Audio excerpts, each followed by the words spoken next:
World Insight with Cheng Li. U.S. President Donald Trump speaks at the UN General Assembly. Will it be Trump's USA against the rest of the world? And the China-U.S. trade war has apparently escalated. We untangle the latest developments with Dr. Cheng Li. There's no choice at all except that we work together.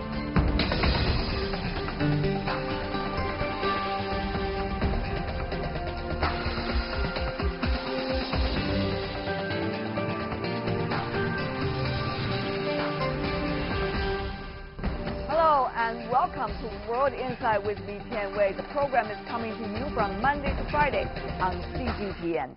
The 73rd session of the UN General Assembly is currently underway. The first day of the high-level general debate kicks off Tuesday. The rise of unilateralism and protectionism is dominating this year's UNGA agenda. Has the UN played enough of a role? Is the credibility of the United Nations Security Council at stake? Before our discussion, take a look at this. United Nations General Assembly in full swing. Representatives from UN member states shall voice their concerns on pressing global and regional issues. The first major part of the General Assembly began this Monday with the general debate. On Tuesday, U.S. President Donald Trump addressed the UNGA. On the sidelines of the assembly, he focused on the denuclearization of the Korean Peninsula and Iran. I see tremendous enthusiasm on behalf of Chairman Kim toward making a deal, and I think that that's something that's very good. In contrast, the denuclearization process in Iran has reached a stalemate. In response to a threatening tweet made by Trump earlier this July, Iran's President Hassan Rouhani says the United States isn't capable of reducing his country's oil exports to zero. The United States is not capable of bringing our oil exports to zero. This is an empty promise, and it's a threat that is empty of credibility. Perhaps on this path we will sustain certain pressures, but certainly the United States will not reach its objective. Trade tensions between member states have also cast a shadow over the event. As a vocal supporter of multilateralism, China is calling for united efforts in dealing with international issues. Multilateralism will also be the theme of Chinese Foreign Minister Wang Yi's speech at the UN General Assembly on Friday. Earlier this month, Chinese President Xi Jinping called the United Nations the flag of multilateralism at his meeting with UN Secretary General Antonio Guterres in Beijing. We should be committed to multilateralism and reject unilateralism. We should adopt a new vision of seeking win-win outcomes for all and reject the outdated mindset that one's gain means the other's loss, so that the winner should take all. The General Assembly is one of the 6 principal organs of the United Nations, and the only one in which all member nations have equal representation.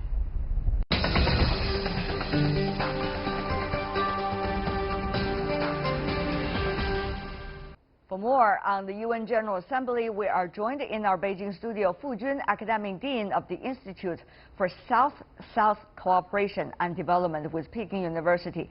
In New York, we have Jonathan Wachtel, who is a foreign policy analyst and former director of communications and spokesperson of the U.S. mission to the United Nations. And in Cambridge, in the UK, we are joined by Ian Begg, professor at the European Institute and co-director of the Darendorf Forum of the London School of Economics and Political Science. Gentlemen, what a pleasure to have the three of you being with us, helping us to unveil the myth about this year's UN General Assembly. I want to start with you, Mr. Wachtel. With the United Nations as the rotating chair of the Council, how much will the U.S. be able to set so-called the agenda? Obviously, it's helpful to be the president of the Security Council because you can indeed organize what sort of discussions you want to have in the Security Council. And this time around, the United States, in the case of President Trump, He will be chairing the Security Council in a meeting focused on Iran and the ills that Iran is conducting around the world. So it does give a little extra opportunity to put Iran in the spotlight for the United States, which is, of course, part of the administration's major policy agendas. And obviously, the President of the United States will also have the opportunity, as will all the leaders of government and heads of states of the 193 members of the United Nations to make an address before the world at the UN General Assembly. So it's a double header for the United States. Professor Beck, about Iran, of course, there are very different views.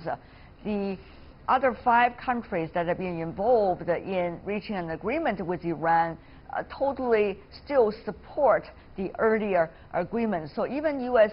as the rotating council chair, how much can they really sway the direction of the discussion? Professor Beck.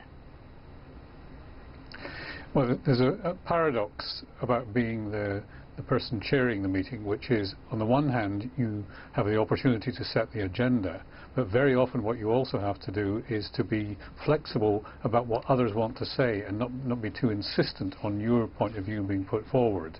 We saw this last week in Salzburg with the European Union leaders, where the Austrian Chancellor had to be quite soft in the way he approached the difficult questions. So I think what you'll see in this is the other countries trying to put forward a more reasoned approach towards dealing with Iran, to contrast with the very tough approach that being taken by the United States. I very much doubt they'll reach a compromise, because much of this is driven by American power, and let's face it, American power is very fearsome in relation to what Iran is able to do, or the benefits for European companies of dealing with the Iranian market. Right. It's an asymmetry of power, fundamentally. But one has to point out, Professor Fu, that it is the President Donald Trump that is going to chair the council, at least on the very first day of the general debate. And for Mr. Trump to be able to let the others speak, that could be quite a task. Correct.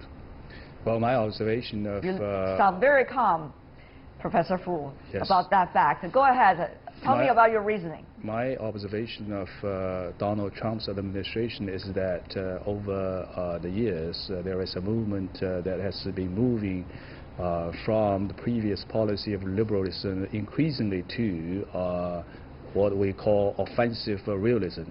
In other words, having established a hegemony in its own region, the United States want to make sure in other parts of the world they do not see a rising power that can dominate other regions. So the United States will do everything to make sure you do not see the combination of what they describe as illiberalism of countries like Russia, China, Iran coming together and have a good life there. Well, Mr. Wachtel, the Chinese guy certainly has his views.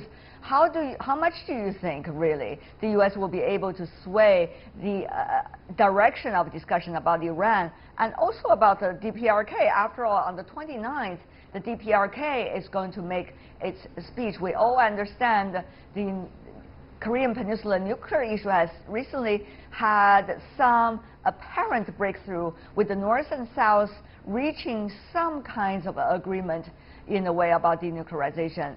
Mr. Wachtel. There still is a belief by the President and the administration that Iran clandestinely continues to pursue achieving atomic status.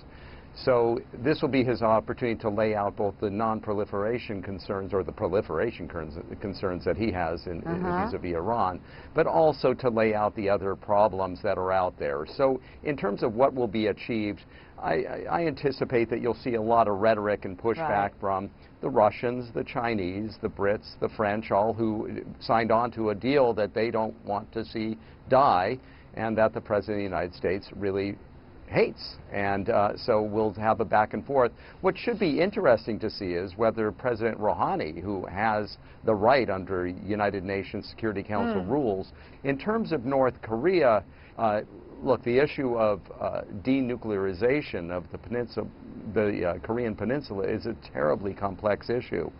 And we do, of course, see these positive signals, but that achievement is something that we're not going to see much progress on, certainly at the UN General Assembly. On that part, I want to go to you, Professor Begg.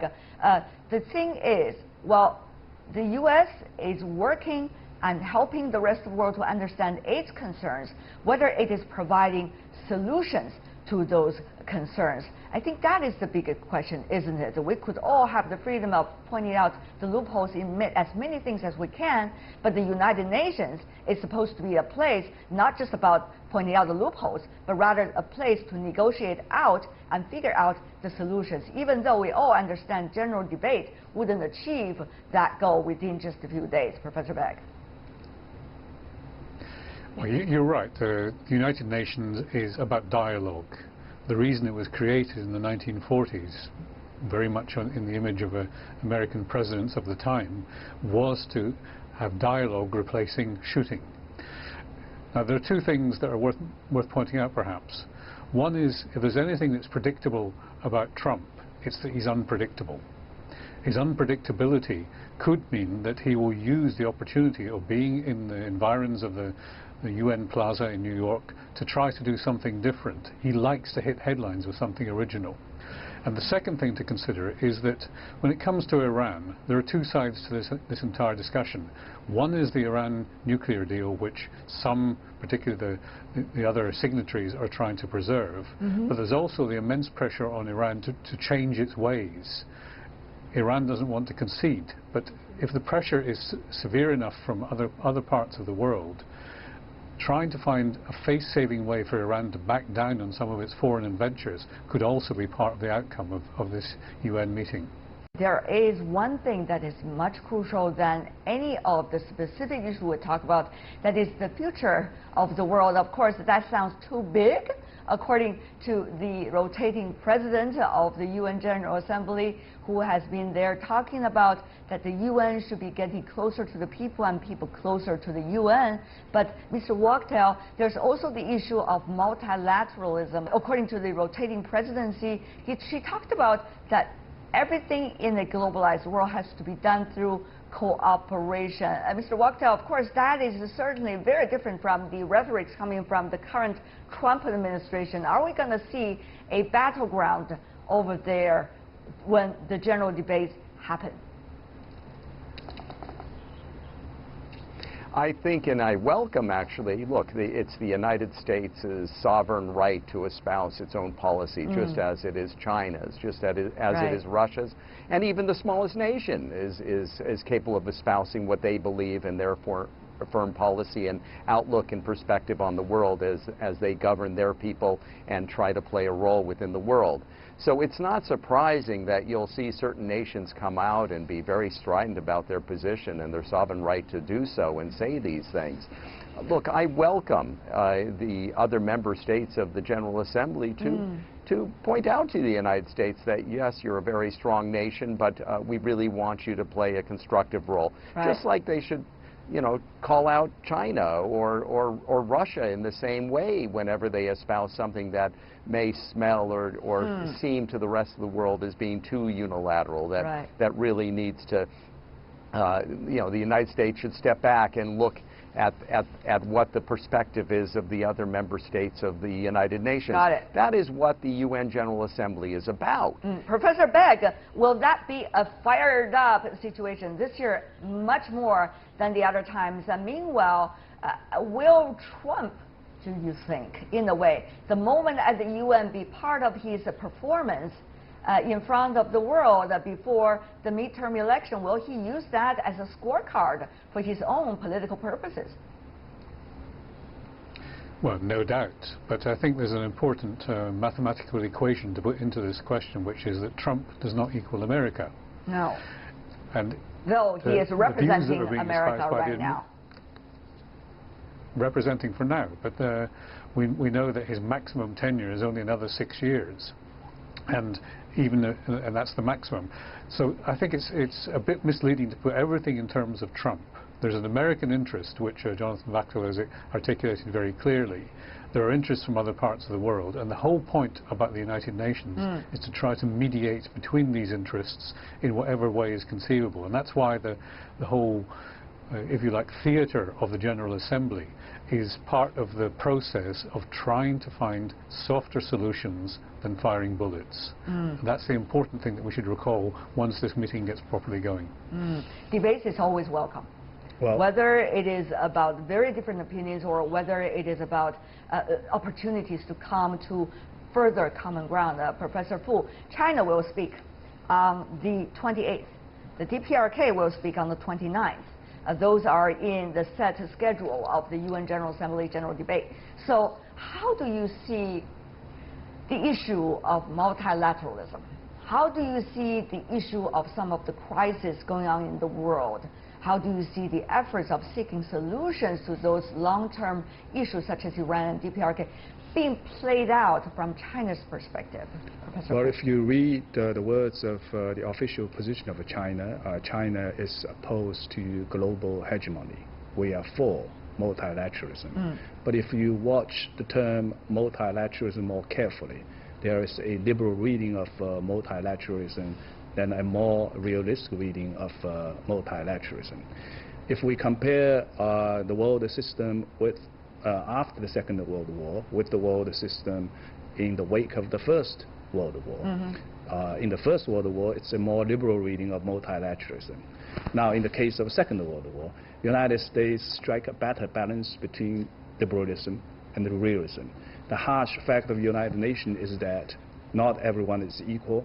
You have 5 big powers with the veto power, and if you sort of see, okay, so that sounds very reality. abstract, I would assume, for many of our audience. The question is, how is the theory that you just mentioned, Professor, actually likely to be reflected in this debate about some of the most crucial issues we're facing, I as mentioned I mentioned earlier? There is a balance between liberalism and the realism. Which means? Now, means the liberalism, the high-sounding ideas. Countries, big or small, are equals. But in reality, that equality is weighted in the form of a Security Council. Right. China is a country with a veto power. Interesting point you just raised, Professor Fu. Mr. Wachtel, probably you want to respond to that. That when the rest of the world, almost all of them, are still embracing, at least in their words, about multilateralism. The biggest economy in the world, the United States, their president comes out and say, we are not for it. Will that be a way of how the world will be run, meaning one biggest voice say everything, while the others have to follow suit? Will the others be able to have the inspiration of creating something that maybe the largest economies and the biggest power will just felt eventually regret about not work with at the very beginning? Yes, the positions that the United States has taken have been quite unpopular in some corners. You know, one thing I want to point out here is that if the President of the United States, really in this case President Trump, wanted nothing to do with the United Nations, he doesn't need to show up. That would be a statement in and of itself. The very fact that he's coming to the United Nations can be viewed as at least participating in a process. There's another argument that can be said that he's using it as an opportunity to grandstand, to use the podium to try to strengthen his base and to, you know, he's a man who's used to being in front of the camera, both as President of the United States and well before, when he was a TV celebrity on game shows. You know, but I think it's important to point out that there is the decision that every leader of the world has as to whether he or she wants to bypass the United Nations. He is coming. So it's an opportunity for nations, and hopefully he's hearing and listening to what other countries are saying and what the reaction is to his speech. These are all very important things. Right. Professor Begg, we see this is not long before the midterm election. This is not long either that the world needs to figure out probably some of the most important issues, whether for bilateral relations, China and the United States, and some of the other crucial hotspot issues. Professor Begg, will a heated, debated, general debate at the United Nations this year be able to help? Or we are likely to see things getting much worse and going in very different directions after this? Professor Beck, with your political wisdom and your research for decades, help us to shine a little bit light about the prospect, if you can, sir. Well, I think the answer is in many ways very obvious. If Trump is able to show that he's standing up to the rest of the world, pursuing America's interest, isn't there a phrase about putting America first, making America great again? All these things will play well to his base in the midterm elections. But that's temporary. There's also the fact that beyond November, the United States has to work out how it wants to deal with the rest of the world. And all your questions about multilateralism and World Trade Organization and so on do play into this. The escalating war with China over trade and tariffs, that too has to come to some sort of conclusion before long. So I think we should probably regard all this posturing as being short-term. And in the meantime, in the background, big questions, whether it's to do with trade, to do with climate change or anything else, work will continue on those, and let's hope that the United Nations becomes a forum in which they can be at least advanced, if not stalled. I remember very clearly an early interview I had with the UN Secretary General, Mr. Guterres. When I asked him about the most important quality of leadership today, he said from his perspective that leaders really have to have listening ears. Before we go, Professor Fu, from your perspective, what is the most important thing that you are seeing in this year's General Assembly before it comes to an end? Well, my prediction is that tension will rise. I do see a hardening of position of the part of the United States, if only for the time being. But I am concerned that probably it's not just transitory. Will be there for a longer terms.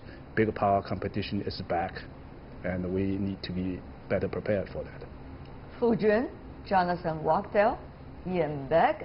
I know, gentlemen, you have very different views on things, but certainly that makes a discussion fascinating. Thank you so much for all your contribution.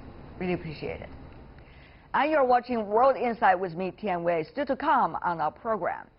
The U.S.-China trade war has escalated. Many believe the untangle of the latest developments with Dr. Cheng Li, a scholar of the bilateral relations.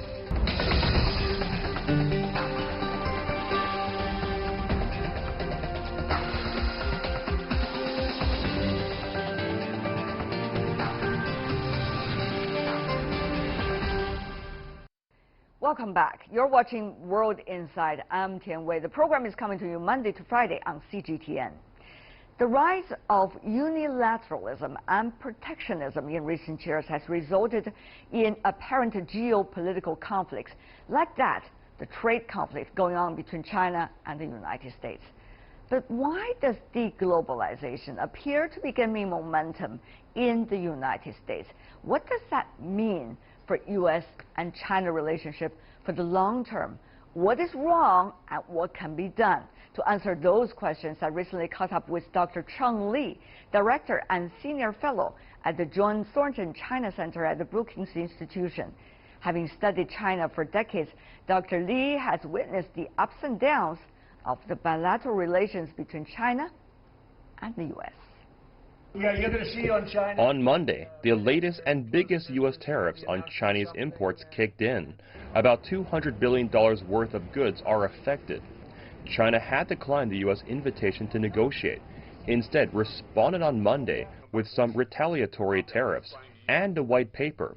It is titled Facts About the China-U.S. Trade Dispute and China's Stance. Now the U.S. has conducted so large trade restrictive measures. It is like pointing a gun to our head. And how can we negotiate with them? It will not be an equal one. In the 36,000 words document, the U.S. president's name was never mentioned. China reaffirmed its commitment to free trade, cooperation, and further reform and opening up. Contrary to Washington's narrative that trade is a zero-sum game, Beijing has said that trade between China and the U.S. can be a win-win for both countries. The profits gained by American companies in the China-U.S. Economic and Trade Cooperation far exceeded those of Chinese enterprises. It can be said that the trade surplus is reflected in China, but the profit surplus is in the United States. The latest trade dispute between China and the U.S. is weighing heavily on one of the most important bilateral relations in the world. Since 1979, Sino-U.S. ties have gradually thawed through increasing diplomatic and cultural exchanges. But most importantly, the two countries have become extremely intertwined economically. In 2006, China became the U.S.'s second biggest trading partner after Canada. As the two largest economies in the world, their trade dispute ripples across the world, impacting global economic prosperity and stability. Since taking office, U.S. President Donald Trump has kept a cordial relationship with Chinese President Xi Jinping. However, when facing a domestic audience, Trump talks tough on China. As midterm elections approach in the U.S., observers expect more politicians to use China as a talking point. How that will translate into policy is still to be seen.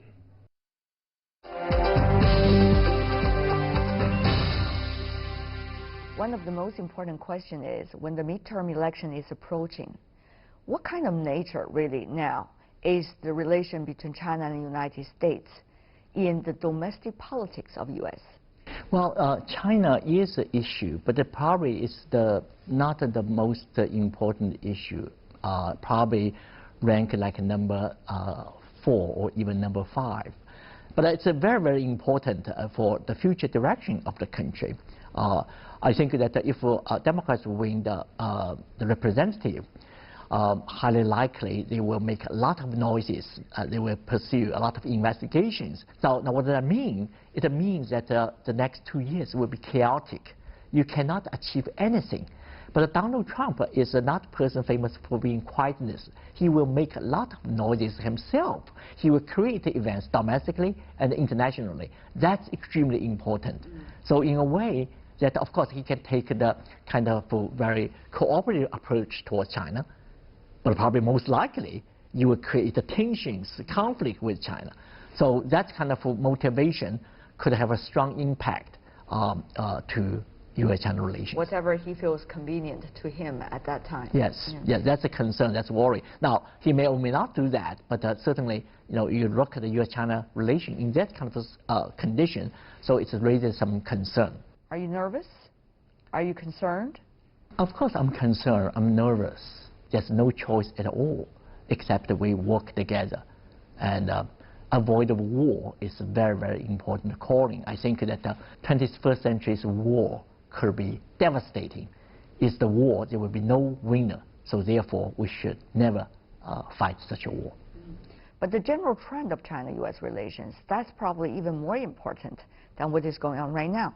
Some say, Dr. Li, that Washington has already come to a consensus, no matter which political party and which sector, business, politics, academics alike, that they are drawing up a so-called containment process against China. As a Washington insider, what do you think is the stage that we are in right now? Let me put it that way. In certain areas, Americans or political establishment in Washington and beyond have consensus. But in other areas, actually far from consensus at all on the trade issue. There's a consensus. People think that China and all economic issues do not follow the rules. And so that consensus, there's a consensus on the public opinion and business elites, even companies and even intellectuals. But there's no consensus at all that we should use trade war to punish China. And the second one you mentioned about kind of a strategy. Now, there's a consensus that we should review and rethink about the so-called engagement policy started with Nixon and the past 8 or 9 presidents, because they think that the China is in a different stage. Whether we should really continue with this engagement policy, then you see that China becomes so aggressive in certain areas at the U.S. expense. But there's no consensus in terms of this is already final strategy. I think it's really, I mean, ironic to say Donald Trump is a strategist. No, he's not. He is just a business leader. Everything is transactional. And if you want to have a strategy, you should have priority. You should differentiate the different challenges. You should also be flexible. Right. And again, you have all the bad things. You do not have the means and the ways and the ends. But Dr. Li, I have to remind you, Washington is changing. Is that really the sophisticated Washington as it has been for decades? Or this is going to be the governing style, whether it's President Trump or other leaders who are likely to be in the same position years to come? We don't know. I don't think Americans want to have a war with China, just like I don't think Chinese or Chinese leaders want to have a war with the United States. So that's things beyond imagination. That actually reinforces the need for cooperation. There's no consensus that the containment policy can work, because first, containment policy were not effective to deal with a gigantic country, the elephant, such as China. And also, the containment that you should have a political ally. This is related with the fact that if Donald Trump really wanted to have a containment policy toward China, or it has a strategy, he needs to, get along well with American allies. He will continue the TPP, but he just threw them out the window. So that tells you it's not like that. No, so consensus, not consensus, give very, very important, indication that nothing is inevitable. And it's not reached a point of the no return. So I think at the end of the day, any thoughtful people should think about what's the alternative. Do we exaggerate the tensions? Do we exaggerate problems? Right. And I think that's very, very important. That debate is only just started, or you can say even not started yet, but sooner or later will start it. Right. Dr. Li, I can see the passion you have in China-U.S. relations, because this relationship has not been coming easy. We understand the leaders from both sides and the people as well. For decades, they have been smartly working on this most important bilateral relationship, arguably in the world. They know the importance of how to build each other into the other's cause, and therefore it is interlinked, it cannot be separated. And that guarantees the peace and security on both sides. Absolutely. But, Dr. Li, here's the thing. We see as an attempt, whether you see that is a well-thought attempt or an abrupt attempt to dissolve the texture of this relationship.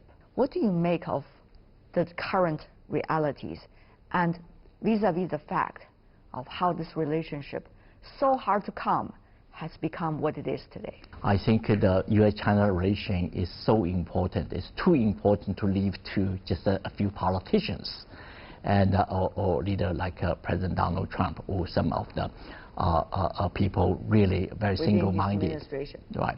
I think that this should also, we should remember that the U.S.-China relations is not just state-to-state relations, but also should be Chinese-American relations. It's the people-to-people relations. And because one of the important things over the past 30 or 40 years, that the two countries are so intertwined in so many different ways.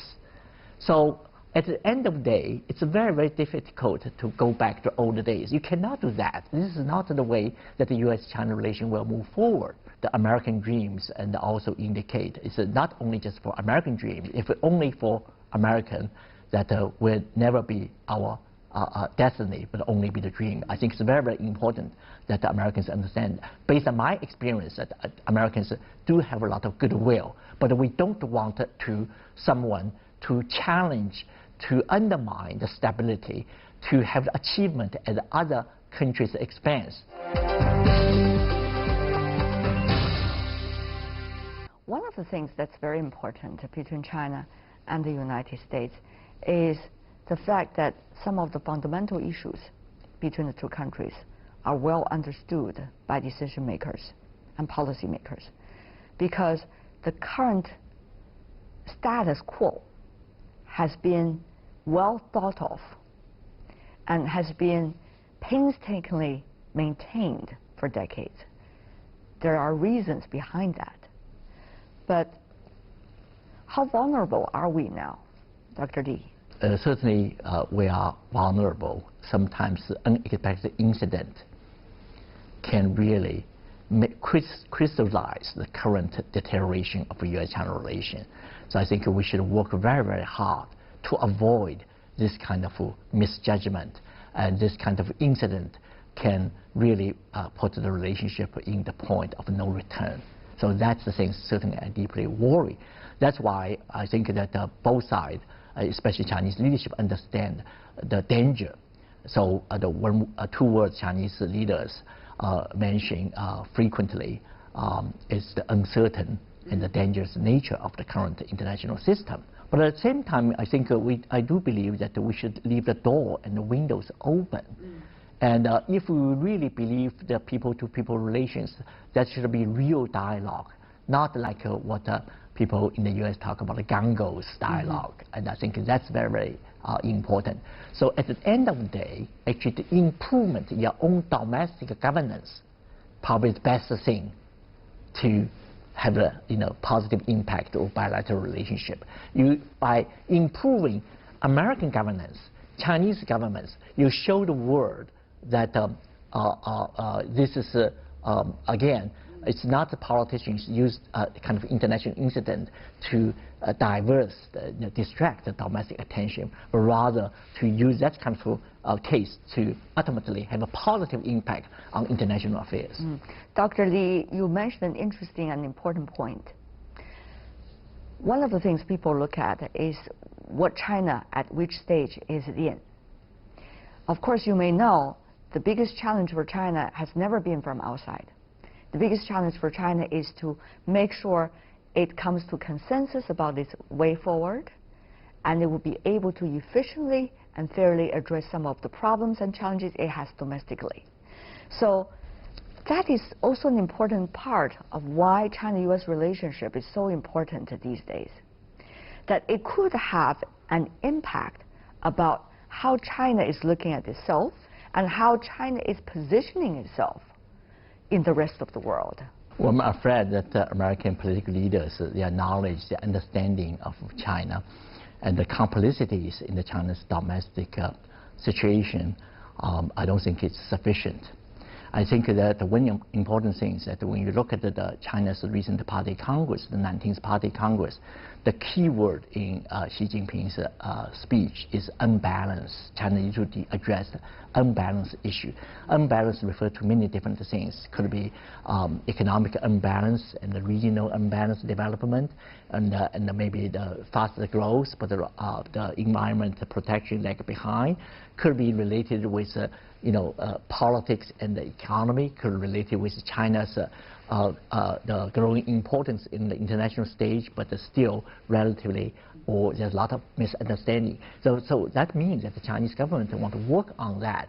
But I hope that China will do far more in this area, where be green development, the so-called harmonious society. I think when you can really improve these kind of governance issues, you will show the world. So it's not only just the U.S. leaders have a poor understanding, but also China does have some certain problem need to want to show the world. So there's two parts of the problem.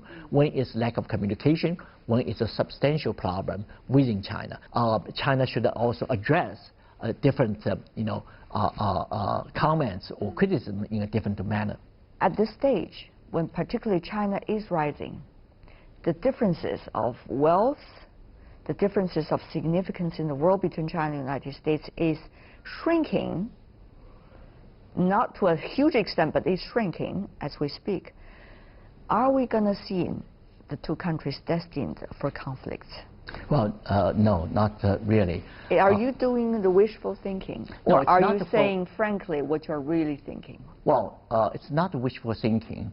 This is what I believe is different from the Cold War era. There's two ideologies not compatible at all. And each of them want to defeat the other. That's the one of the definition of the Cold War. It's the military and ideological two blocks competing against each other. Now, of course, there's some ideological differences between China and the United States at the moment. China and the U.S. have different political systems. And, but on the other hand, if you look at the young generations, you look at the middle class, you do see the convergence of values, attitudes.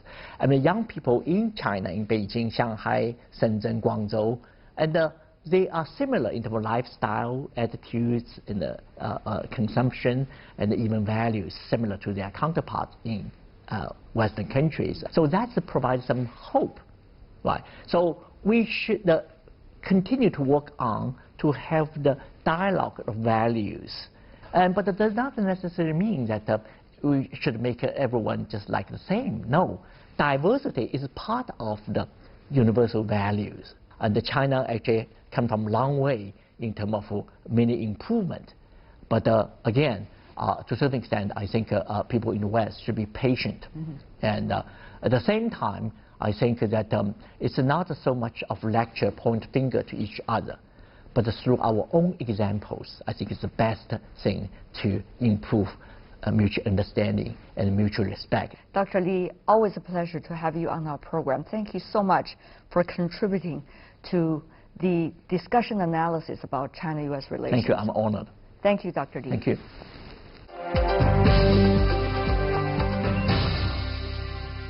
And that is all the time we have for today. If you'd like to see more, try to find us World Inside CGTN into your search engine or check out our YouTube channel. You can also follow us on Twitter, Facebook, and Sina Weibo. From Tian Wei and everyone on the World Inside team, thanks for watching. Tune in again next time for insights across China and around the world. Good night.